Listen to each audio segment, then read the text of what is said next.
Hello everyone, SirMonkeySuit Ozapi here, back again with Kuroko in a Basket Season 1. We are on episode 16, and in the last episode we had the sort of pre-match episode before we took on our Mine's team. We also got the name of that team, which is Toho. Toho Gakuen, I think, but they don't really mention the Gakuen bit, but it's on their jersey, so, you know. But I feel like we've had another team that was like that as well. So I don't know what Gakuen means. If it's like Academy, maybe? Like Academy High School, possibly like that. It could be something like that, but who knows? Anyway, yeah. So we had that pre-match.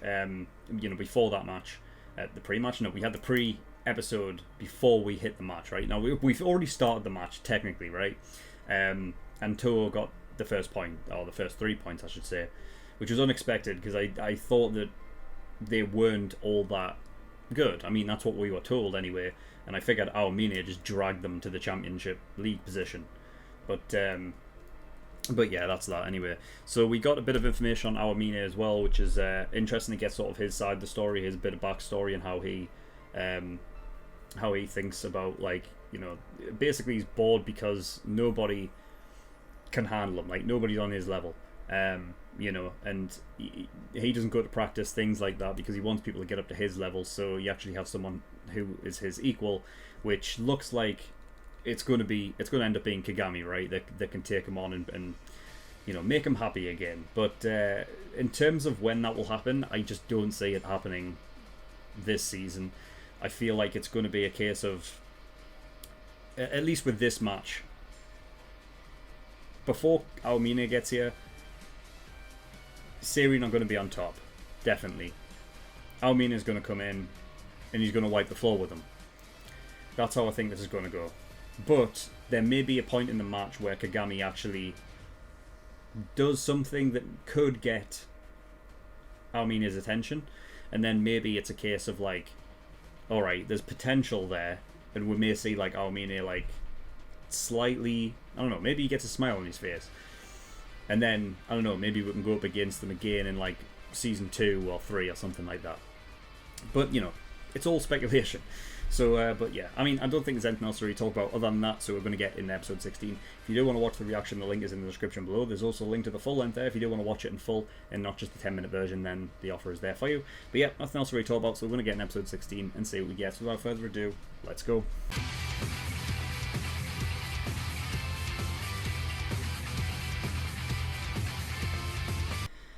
Okay, episode 16. That one went by quick. That didn't feel like a full episode at all.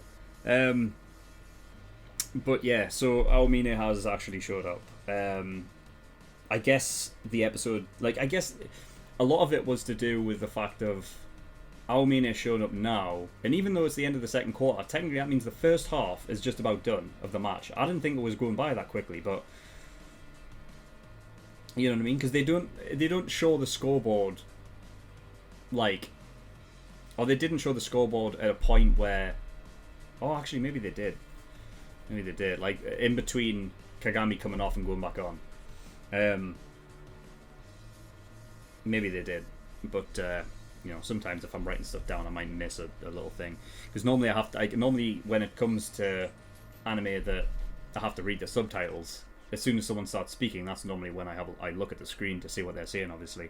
You know what I mean? But because, obviously, sometimes I'm writing stuff down, I may miss, like, a visual, you know, a cue of a scoreboard. Something like that. But, yeah, so this is bad. This is not good. I was clear. I was totally on board with everything that was going to go and happen, where Seirin were going to dominate, and then even though they would be like so far ahead, Aomine would make up the gap just to showcase his abilities and how good he is, you know. But they've completely subverted my expectations there and had Toho be like 10 points ahead, which is bad. That's bad. That's without Aomine. This could be bad. This could be like an absolute demolishing. Because I don't know what they can do. Like, I feel like Kuroko can only do so much. And Kagami isn't 100%.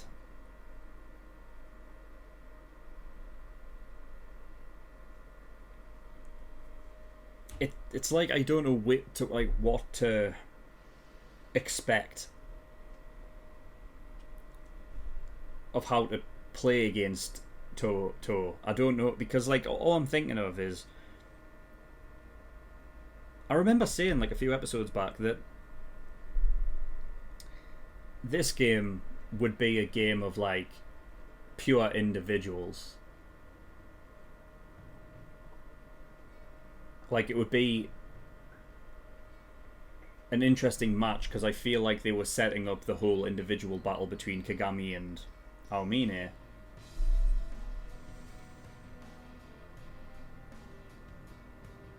And in my head a few episodes ago I was like, it seems as though Aomine is the player, right? And the rest of them average. And it would be a case of Aomine goes through everything. And therefore it would force the game into a style where it would literally be Kagami versus Aomine, and that would pretty much be it. But with the whole team being individuals of like individual talent,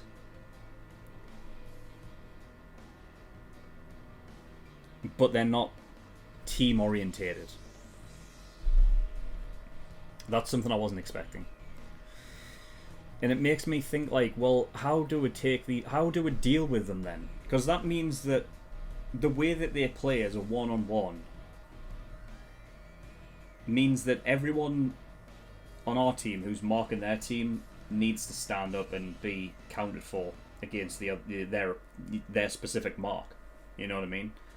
And as up until this point, they haven't. They've needed to play a team play around them. So, but that's the thing, isn't it? It's like how to determine what tactics and strategies to use to overcome that, because when it's individuals without Aomine, the tactic of team play works, right? Because I feel like it's setting up to be exactly what Kuroko wanted, right? What he wants is I mean, the reason why he joined Seirin to begin with, he wants to join a team that can have that sort of team play dynamic, right? In the Shotoku game, that was what that was all about, right? It was about Kagami went to go to individual lengths, like Kisei predicted he would, and Kuroko needed to beat some sense into him to bring him back down to earth and win with the team. But that was for a specific moment in the Shotoku game. This one seems like specifically the whole game is built around this idea that it's a team versus individuals. And that the way to beat them would be with a team. It's almost like it's set up to be that way. But that was when Aomine wasn't here. With Aomine here, I just feel like all of that goes out the window.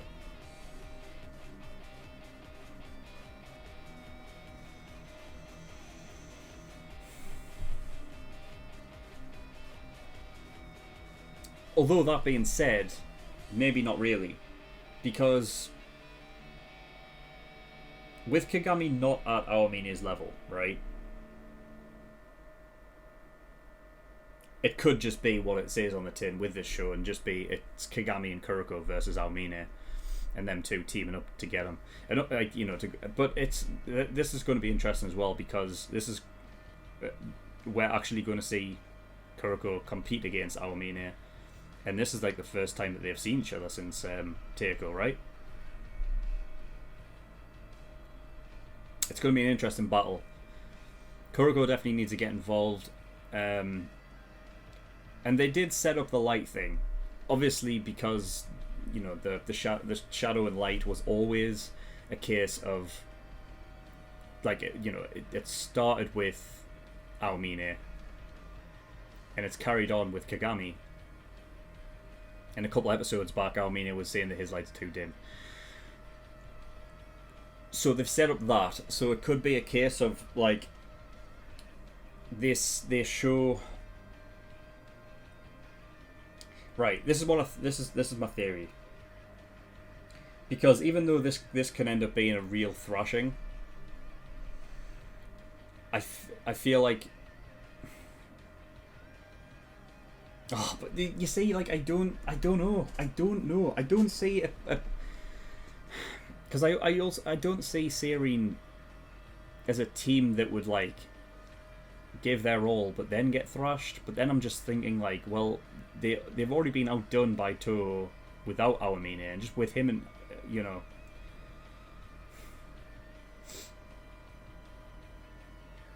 Okay, right. This is my theory. I think it's just inevitable that Seirin's going to get beat, right? We'll not say thrashed, but they'll get beat. Let's say they get beat by... You see, what qualifies as thrashed, though?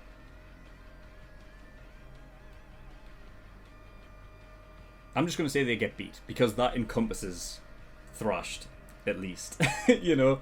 Because if I come out and say that they got thrashed, and then it ends up being, like, 5 points in it or something, I'm going to be completely off guard. So I'm going to say that that Seirin get beat, but Kagami and Kuroko give Aomine some fight, at least in some point of the game, like where they catch him off guard, that forces Aomine to have at least a bit in the game where there's an inkling of possibility of what could be. Because at the end of the day, Aomine wants an equal, and if all he needs is some inkling of potential from Kagami that he can be that guy, then that is the case. I just don't know if it's going to be a case of, because Aomine doesn't have a Kuroko, I don't know if it would be like Aomine saying that, oh well, you need Kuroko to beat me, you know. I really don't know if that would be how Aomine acts. Because at the end of the day, Aomine is, as of right now, he's got to be the best basketball player that we've seen in the show. So, and he doesn't need Kuroko to be that. But yeah, it's going to be interesting. I feel like next episode, I don't know if we're going to have much luck. I don't know if we're going to see any of Seirin like just getting anything really. But we'll just have to see. We had a bit with Rico, and it's nice to see her be a bit more, because as of like up until this point, we've never seen her really be down about herself about anything. So it's nice to see her get some character development. In regards to like what she considers her weakness, is that she can't bring out everybody's potential. And because of that, she needs to send out an injured Kagami and rely on him in order to get something from this game. Which, even though she didn't specifically say, actually says a lot. So, she says that she can't bring out everyone's full, like, you know, true potential, and therefore, like, you know, I have to rely on you, Kagami. What's interesting about that is the thing that she didn't is what she didn't specifically say, but what was implied by what she did say, if that makes sense. So, what is implied there is that she has faith in all of her teammates that they are better than how they are playing, but she's thinking of it as that she can't bring out that best in them, and that's why she has to rely on Kagami. So it's, you know, and Kagami obviously brings up that I think you're talking bullshit, you know what I mean, because of everything that you do. You know, and I completely agree. I mean, I said like some episodes ago when Rico was like, you know, massaging all of the like legs and everything like that, like I called her out like, oh, she's a great coach, because she literally does do everything. You know, it's no wonder why she's always up late at night. But yeah, just like her though, Momoi is a research freak. she called her an information gathering expert. And that's just not on a team as a whole, but on the individuals themselves. And it's interesting to have a character like that, I think, because as of right now, the Generation of Miracles has only been the players. And it makes sense now why she appears in that intro sequence all the time. Because it's not like just like she was there as like the manager and that was it. She has her own like ability, just like the players have. And you had the likes of Midorima giving her props for, you know, like getting results sometimes just based off her.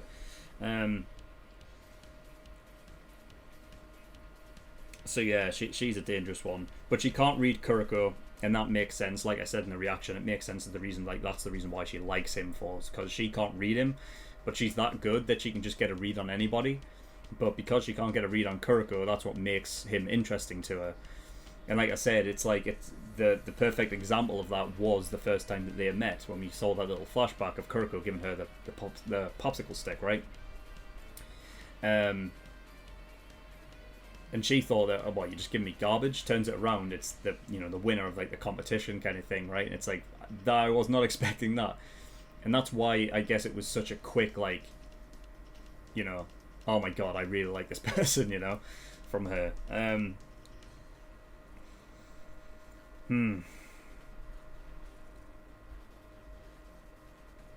It makes sense with her as well, why she would be a part of this team, because it's almost like Toho would benefit from having a manager like that, you know, because without a manager like that, what do? All they are is just, that's why, isn't it? That's why they haven't got an impressive history, because they didn't have Momoi before, so they didn't have any real information on other teams going into games. And because they didn't really focus on team play or anything like that, they weren't able to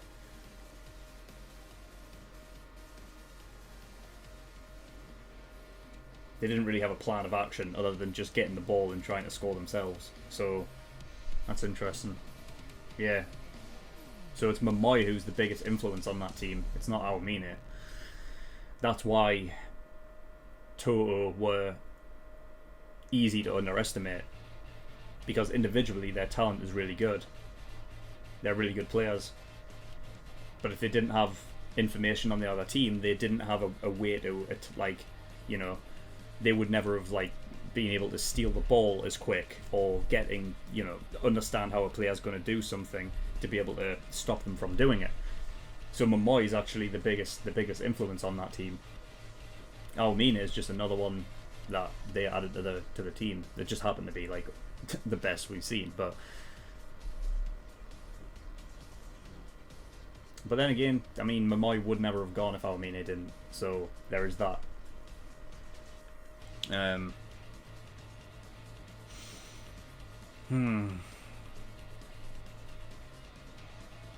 Yeah, so we'll have that. Well, we'll also have the whole thing. Yep, Toho being an offensive team.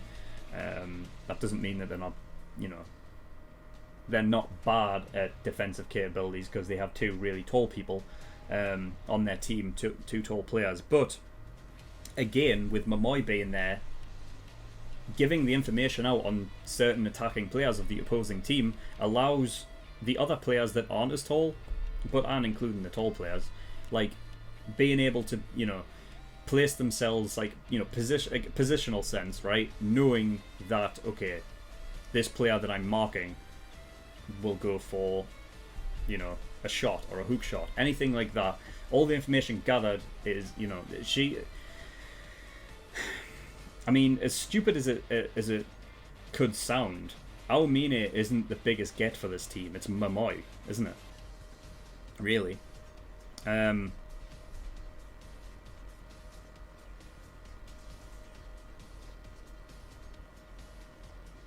I mean, it's at a point that even with just Momoi being there, if Aomine didn't play this whole game, it would. I think it could be a whole, like a very close game just with those players there, and not even Aomine having to join in.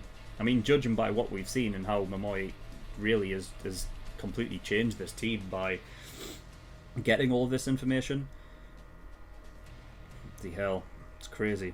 There was a shot as well that one guy made, the captain, right? That like it was called a double clutch shot. I don't know what happened there. It almost looked like it was like the guy doubled himself. You know what I mean? The idea is that I'm guessing from Azuki's point of view, like that's what we were seeing. We were seeing it from his perspective, that like it looked like he faded himself. You know what I mean? It was weird. I couldn't get a grasp on what fucking shot that was. With the hook shot, I saw that the first time I saw it, right? It was clear it was over the top, you know what I mean? And then there was the one that was like underneath underhand. You could see them clear as day, but that double clutch shot, I don't know what I was watching there. Because it looked like he just faded into two. But, which I guess is where the double comes from, but I don't know. Other than that, we had, at the very beginning, I talked about a little bit at the beginning of the reaction. It says in the intro sequence at the beginning of every episode that Kuroko lacked a game record. And I just want to know what that means. Like, in terms of basketball, what is a game record? Is it points scored and points assisted? Because I would say a game record for a individual person, again, bring it over like to football, it would be goals scored and goals assisted. Really, you've got other things in there like passing accuracy and everything like that, but I don't know, like theoretically then, if passing accuracy and everything, like successful passes, were a part of a game record for basketball players, then surely Kuroko would have a game record. You know what I mean? Because we've seen him in flashbacks play games with Teiko, right? Well, at least one of them against Seiho, right? I remember that. But then again, I don't know if it's based on like competitive or practice matches. But I don't know. If anyone has that information, I would like to know. And the last thing is, I wrote down during the opening, like, is Aomine the only Generation of Miracles to not improve? By that I mean, there was a clear like statement that Kuroko had made earlier on in the season, like very early on, that the Generation of Miracles have improved. Like, they're like double as good as what they were back in Teiko. And he said that for Kisei, and he said it for Minarima as well. Minarima could only use half the court back in Teiko, now can use the full court. But my point is, like with Aomine, I wonder if that means that the Generation of Miracles, like Kisei and Minarima, and possibly the other two, are actually closer to Aomine now than they were back in Teiko. Because I feel like with Aomine, since that point, that's where he got bored, and that was back at Teiko. And he says that he wasn't going to go to practice matches back then. So it makes me think that he hasn't really been practicing. So whilst the other Generation of Miracles around him have gotten better, I'm wondering if Aomine is the only one that hasn't. But because he was so good, he's still fucking good. And still possibly better than all of them. But you know what I want to watch? I want to watch a Generation of Miracles match. I want to watch, like, Kaijo or Shotoku go up against Toho. That's what I want to see. I hope we get those. I really do. Because that's one of the interesting things about like shows, is when I've mentioned this before, like in Hunter x Hunter and in Haikyuu, where because you get so sort of invested in characters that aren't even a part of the protagonist's team, you know, like Seijo, for example, in Haikyuu, that it's and like, you know, in Date Tech and everything, but like it's cool to just see a matchup between basically two rival teams, like two opposing teams that aren't your like aren't the protagonist team, and see them go up against each other, because then it forces you into a neutral, right? If you have your favorite team, so if you watch sports at all, if you you obviously have your favorite team, right? Your preferred team, wherever it is. I know some people don't support their home team, which I'm from England and way up north, and that's kind of our jam. Like, for us, really, you should support the team where you come from, where you were born. That's, because you're supposed to support your community that you're based in, right? It's a hell of a lot stranger, I guess, for kids that were born in one area but then end up moving somewhere else. So that's a bit, iffy on that regard. But, generally where you come from should be the team that you support. That's just the way that I was brought up, so that's how I feel about it. But regardless, it doesn't matter. Whatever your home team is, your preferred team, you watch them play. And you're so, on board with them winning. You want them to win, right? And you get pissed off if they don't. But if you're watching that same sport, and it's two teams that even, you just watch a game between two different teams.